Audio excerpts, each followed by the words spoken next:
सासंगत जी, प्यार से कहिए धन निरंकार जी। सासंग जी, आज का टॉपिक है सासंगत। ब्रह्म ज्ञान सद्गुरु की कृपा से मिलता है।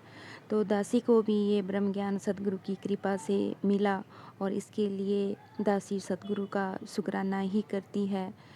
और आप सभी ब्रह्म ज्ञानियों के बीच दासी को भी शामिल किया है। और जब ब्रह्म ज्ञान ले लेते हैं, जिसके मन में ब्रह्म ज्ञान टिक जाता है, वो जगत के कण कण से शिक्षा ग्रहण करने लगता है।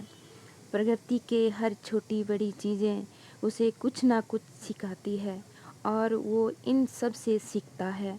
वो चट्टान से सीखता है कि इरादा चट्टानों की तरह मजबूत हो। वो फूलों से भी सीखता है कि फूल महक देता है और कोमल भी होता है और कोमलता हमने भी बांटनी है। प्रकृति का कण कण हमें सिखा रहा है कि स्वार्थ त्याग कर सबका हित करते हुए ये बहुमूल्य जीवन जीना है।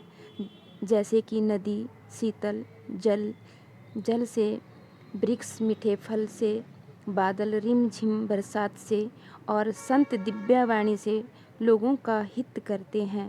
पेड़ मौसम की सर्दी गर्मी झेलते हैं पर पंथी को छाया और फल देते हैं। ये हमें सिखाते हैं कि परोपकार के कार्य हमें कभी पीछे नहीं रहना है। जीवन में आगे बढ़ते समय कोई शिक्षा ग्रहण करते समय सद्गुरु का सच्चा मार्गदर्शन लेना जरूरी है, क्योंकि हर शिक्षा आगे नहीं बढ़ती और हर चलना मंजिल तक नहीं पहुंचाता। स्वयं की कमियों और क्षमताओं दोनों को जानना जरूरी है, तभी सत्य मार्ग पर दृढ़ता से चलना संभव होगा।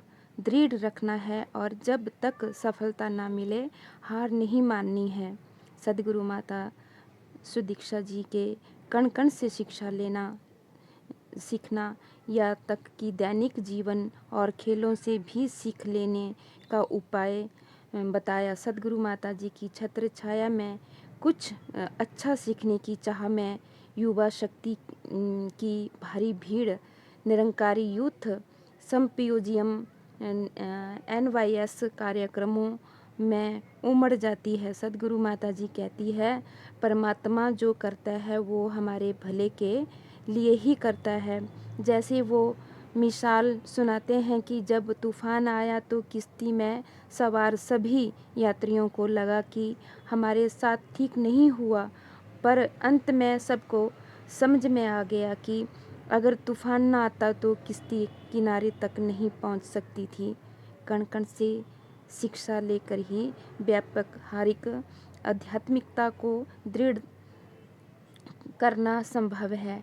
ज्ञान और विवेक को सुदृढ़ करके हमें संतों वाला स्वभाव अपनाना है। यही सबसे बड़ी शिक्षा है। सद्गुरु माता सुदीक्षा जी गत 5 वर्ष से विश्व भर को दिव्य मार्गदर्शन प्रदान कर रहे हैं। इन बेमिसाल 5 सालों में सद्गुरु माता जी ने हमें शांत संयत विशाल और स्थिर करने की शिक्षा दी, हमारे हर संकट में उबारा और यही समझाया कि कैसी भी हो परिस्थिति रहे, एक सी मनोस्थिति का भाव हमारे स्वभाव में स्थायी रूप से रहना सिखाया। इससे मन डोलता नहीं और हालात भी निरंतर में रहते हैं। सद्गुरु माता जी ने सबको प्यार ही प्यार दिया और जन जन पर उपकार किया।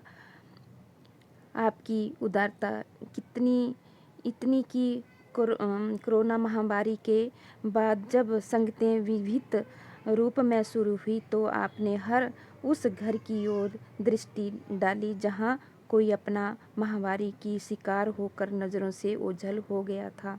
तो ये सद्गुरु के बहुत उपकार हम सभी के ऊपर हैं।